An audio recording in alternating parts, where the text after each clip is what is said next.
Hello, everybody, and welcome to the February 9th Trips and Traps. Andy Serling, Eric Donovan. 6 races to bring you this week, a full slate. We'll do it in 2 separate segments, and we'll start off with the first segment. We're going to take a look at Thomas Hill and Little Wyatt, some other horses in here as well. It's a 35 claimer for 3-year-olds going 6. I think that Eric and I need to continue with our Thomas Hill argument because we didn't have enough fun doing it before Talking Horses, doing it during Talking Horses, and we'll do it now. Here's Thomas Hill, who breaks slowly in this race. And listen, breaking slowly is a concern. You sometimes worry that horses that break slowly, they're going off form.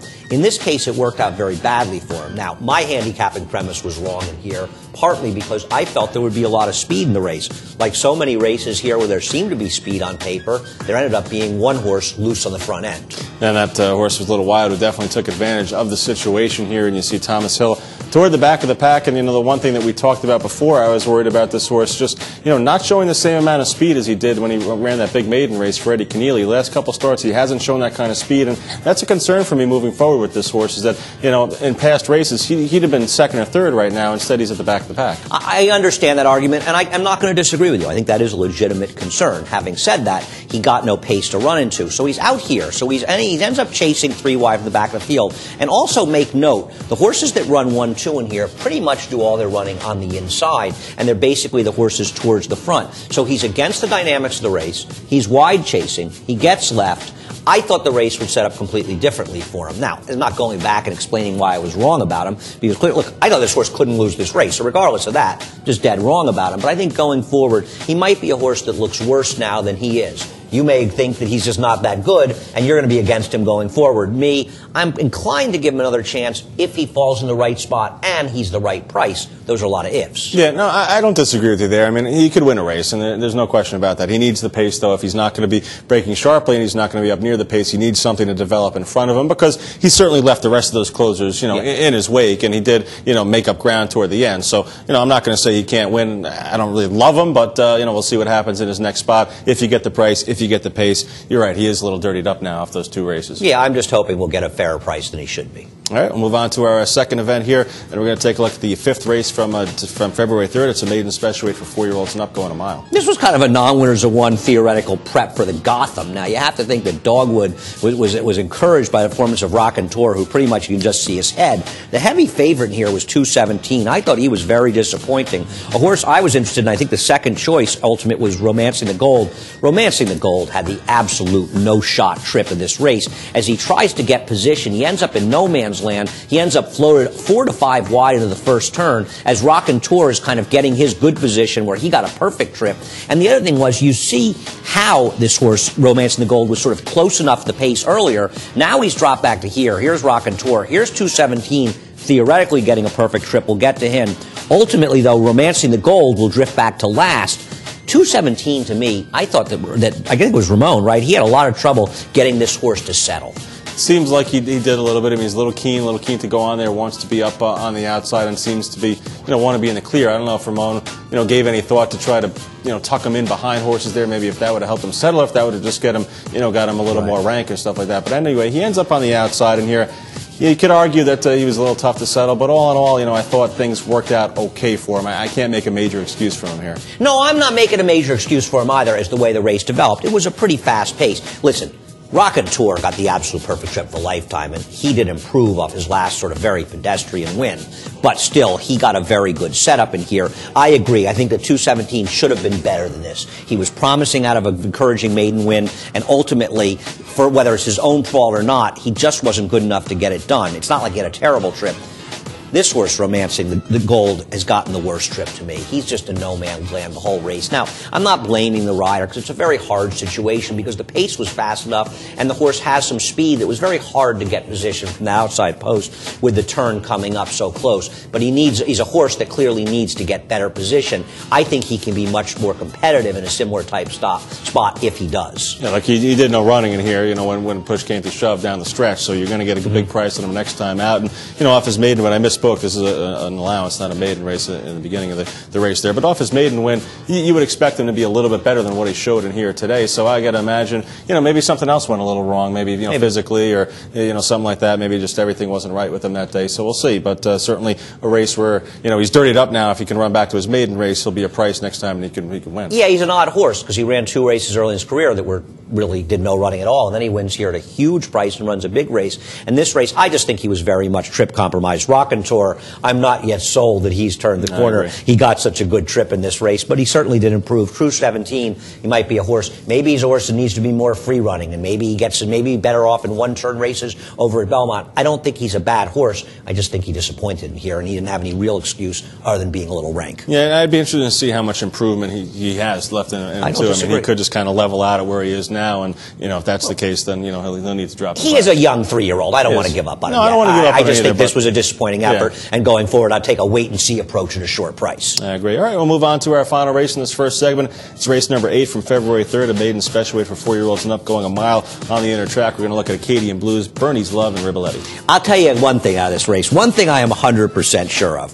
This horse, the 2, Acadian Blues, I wouldn't bet this horse under any circumstances ever.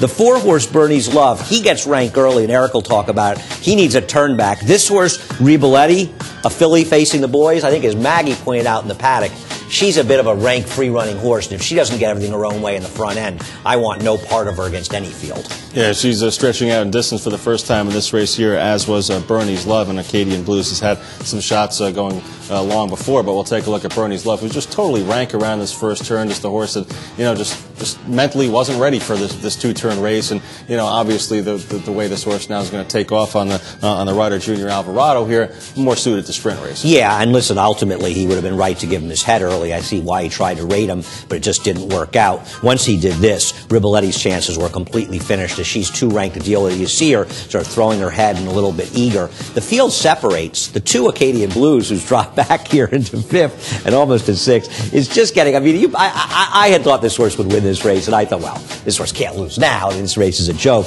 You can't get a better trip and a better ride. Cornelio Velasquez wrote him. He just doesn't want to win a race. Riboletti's out here.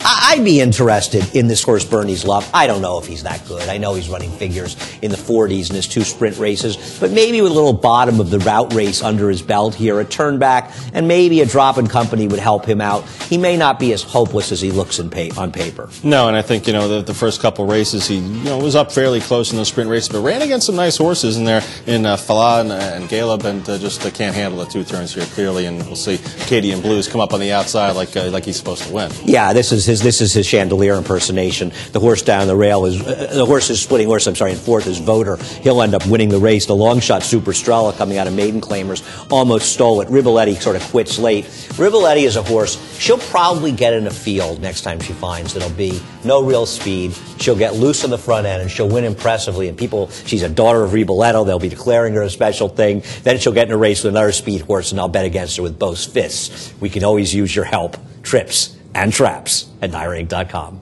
Come on back for the second segment.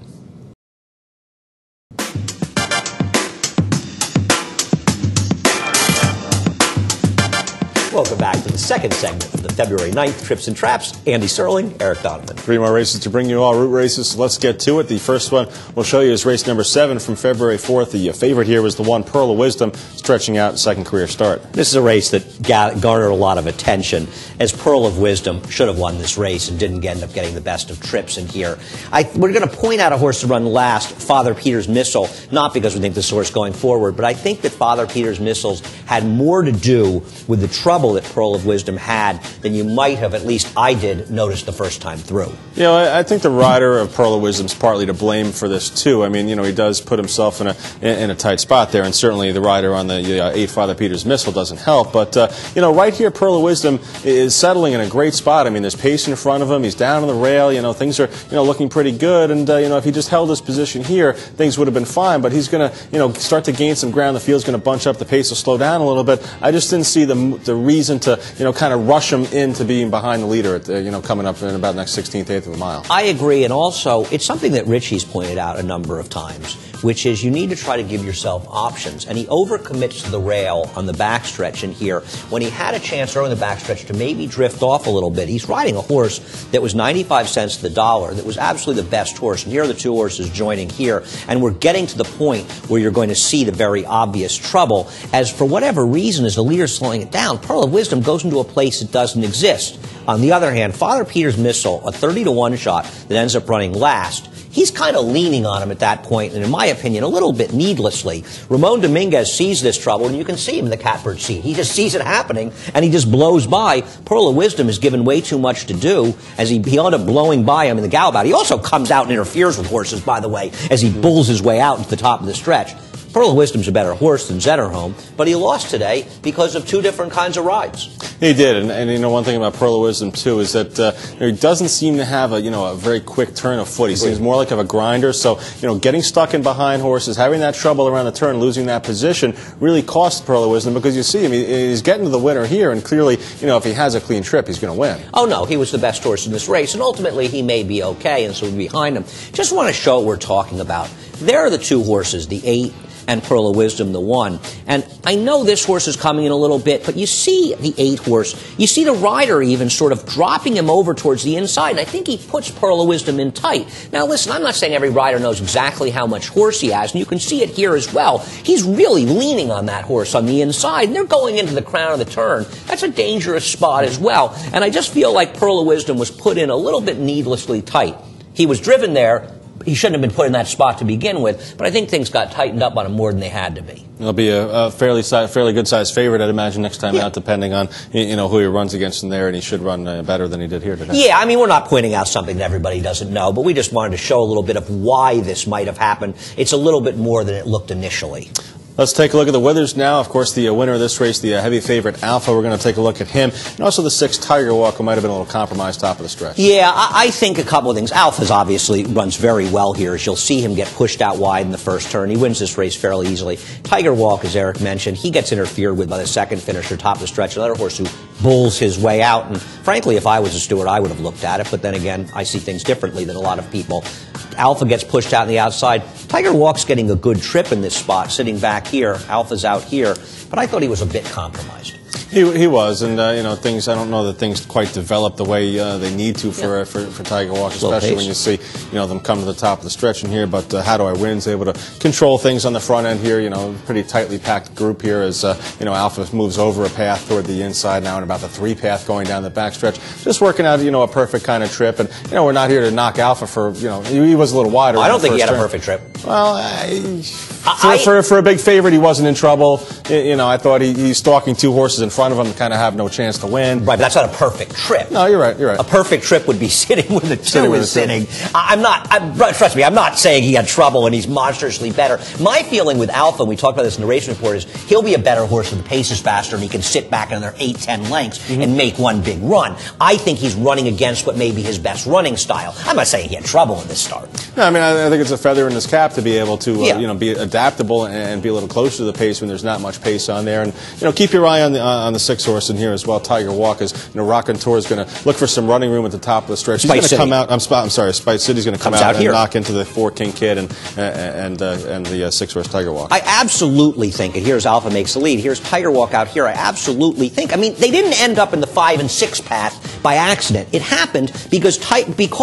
you got me going now. Spice City drifted out, was forced out, and he forced those horses out. When Spice City runs second and Tiger Walk runs third, I wonder why nobody makes any comments. We had a lot to talk about that Demoiselle, and that was a race where Ramon in the winner carried David Cohen out in the backstretch, and I have no argument with people that thought that was very serious interference. Well, this is a similar type situation, yet I've heard nobody talk about it. I'm not saying Tiger Walk was going to win or anything, but I think he ran a little bit better than it looks on paper. I kind of like him a little as a horse going forward. Alpha, we'll see what happens. They're not going to probably run him now until the Wood Memorial. Yeah, you know, he's a horse that needs to take a step forward, I think, to, you know, to be a big competitor in the Derby. But, you know, he's done very little wrong up here. I like the way he's progressed. He hasn't had, you know, the huge breakthrough effort that you don't really want to see anymore in January and February. You want to kind of wait till, you know, the race before the Derby or the Derby itself. I like breakthrough efforts, but I hear what you're saying. We got one more race to watch, and it's an entertaining one. It is indeed. We'll go to the 9th race from February 5th. This is Super Bowl Sunday. We're going to look at the 5 STONEMILL. I got to tell you, here's STONEMILL, who you thought was a speed. It might have been a bit of a blessing that he got left in theory, because there was a contentious pace in this race, and if he had gotten a more patient ride, there's no doubt in my mind he would have won. My heart goes out, and I didn't bet STONEMILL. I didn't like him at all in this race. Here he is for a move to the outside because there's no patience with him. If you bet this horse, this has got to be the most aggravating loss you've ever made, because STONEMILL was an hour the best. And if you need a STONEMILL for a good-sized amount of money, you might need to take a couple days off after this one. Yeah. I mean, look at this move now. You know, after breaking last, rushing up on the outside there, making about a 3 or 4 wide move around the turn, and, you know, STONEMILL's not done yet. Going to go right up to the lead here. I think, you know, I don't want to be overly critical of Milan Studart, who rides this horse, because Milan does some things well out there.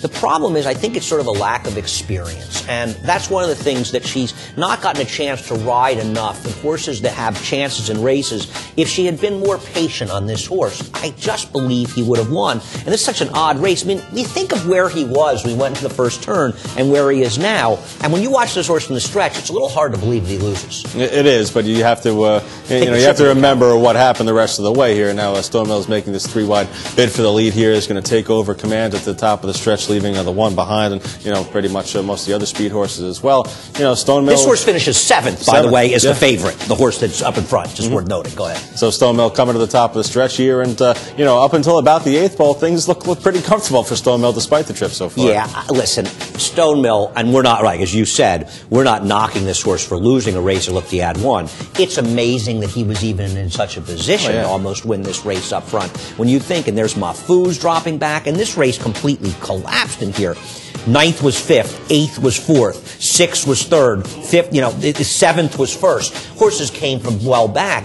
If STONEMILL had just been a little bit more patient, he would have won this race. And listen, he'll probably come back at a short price next time, and he's an 0 for 12 maiden or 0 for 13, and he'll probably lose again. We're not suggesting he's not a trap, but boy, is that a heartbreaking defeat. Yeah, no, a little tough to trust. I mean, 7-1 this day, and you know, like you said, probably 3-4-1 at the most next time out, especially if you ran, you know, up against the field like this. He'd probably be favored if it was the same cast of characters. If I knew he'd run this again race and I could get 3-1 on him, I'd be betting my entire account. Once again, we can always use help from you. Trips and traps at NYRAInc.com. Thanks for watching.